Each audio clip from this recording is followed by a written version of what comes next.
So I started grad school in 2004-5, set the first nurseries in 2005. I actually met Andrew at school when I was at UA. He was doing his PhD with Dr. Mona Weber. A group of us who were the Webers group, we were all focusing on one area, and we used to meet as a group and discuss our projects. We used to do field work together, and then Andrew came in as Mona's student, and so he would be in our meetings, and he would be part of that group, and that's how. So I met Andrew. Yeah. When I started working with Oracabessa, he had already been working in the area as his side.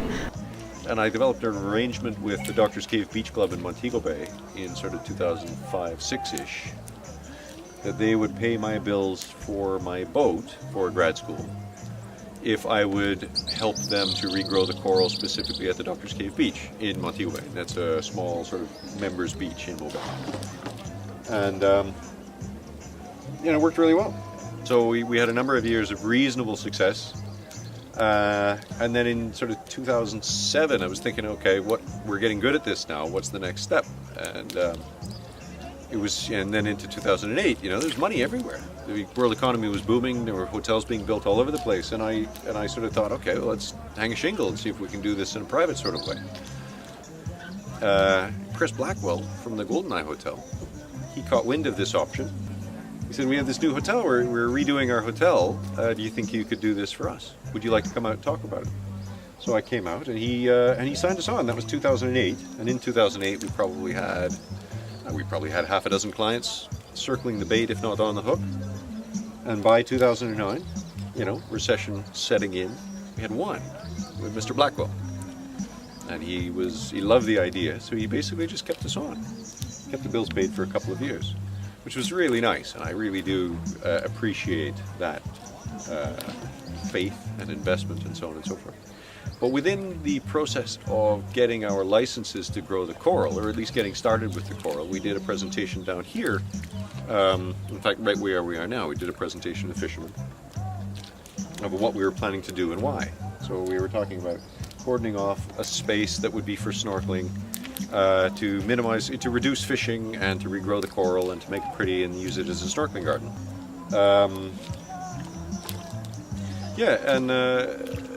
Within that conversation though, so we had the meeting over here, and the fishermen, there was caginess and so on, but Mr. Murray, David Murray, came to me afterwards. He's a great mountain of a man, scared the pants off me. Came to me afterwards and said, we talked about years ago, we asked government about putting up a fish sanctuary. Do you think this is something that we could rekindle? I said, let me ask, let me find out. So a couple of days later, I happened to be in Kingston doing a presentation to NEPA, to the government agency. And the CEO of Fisheries Division happened to be there. I ran into him and I sort of grabbed him by the arm and said, hey, these guys are asking this question. And he said, perfect timing. The minister has just asked me to find 9 sites in Jamaica for fish sanctuaries. And that was it. The Oracabessa Foundation took over from where I was, and they ran with the sanctuary. And then once the sanctuary came on board in a formal way, the coral garden element was subsumed into the sanctuary, where it really ultimately should be. And they've done a beautiful job with it. I'm David Murray.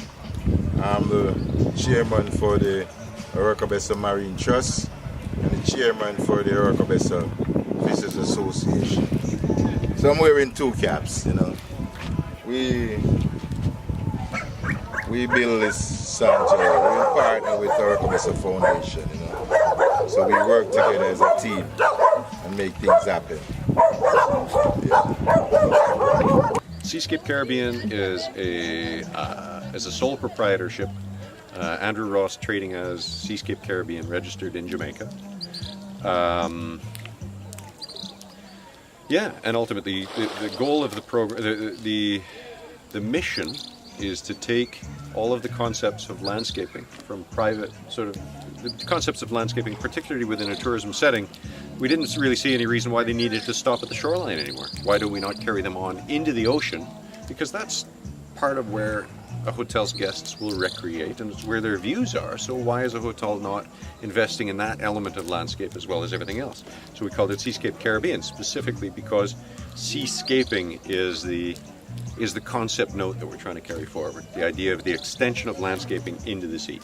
Round Hill really picks up on the lessons learned from this project. The Oracabessa Foundation, in taking on the fish sanctuary in collaboration with the Fishermen's Co-op, did a beautiful job of the requisite legwork in terms of talking to every fisherman ad nauseum in the area to make sure that everybody knew what was going on and why. Whether or not they bought into it was almost a different question, but they had to make sure, but they recognized the importance of having an enormous amount of just trust building. Minimal screaming, obviously. Just a huge amount of trust building exercise. They recognized the necessity of that, and I didn't think it was necessary at the beginning. We had the whole conversation about, man, it seems like a lot of investment, but they were ultimately very right, and I was very wrong. And so we've taken those lessons and carried them over to Round Hill. Round Hill is much more directly oriented towards tourism, so it's a beautification of the reef, recreation on the reef, with integration of fishermen in doing the grunt work of of reef maintenance, of reefscaping, of reef gardening, excuse me, say it that way. Specifically reef gardening, meaning the corals are going out, but also looking at the existing corals, the existing fish stocks, maintenance of reef, plucking of algae, plucking of coral-eating snails, things like that, all the usual things. And that will be specifically in the realm of the fishermen. And then as the program matures, the fisherman will become the guide, or the fisherman come gardener will become the guide for snorkeling as well. So there will be ROI elements to that, which will, both to the community and to the hotel, of course. I did the reggae last night. Ooh, yeah.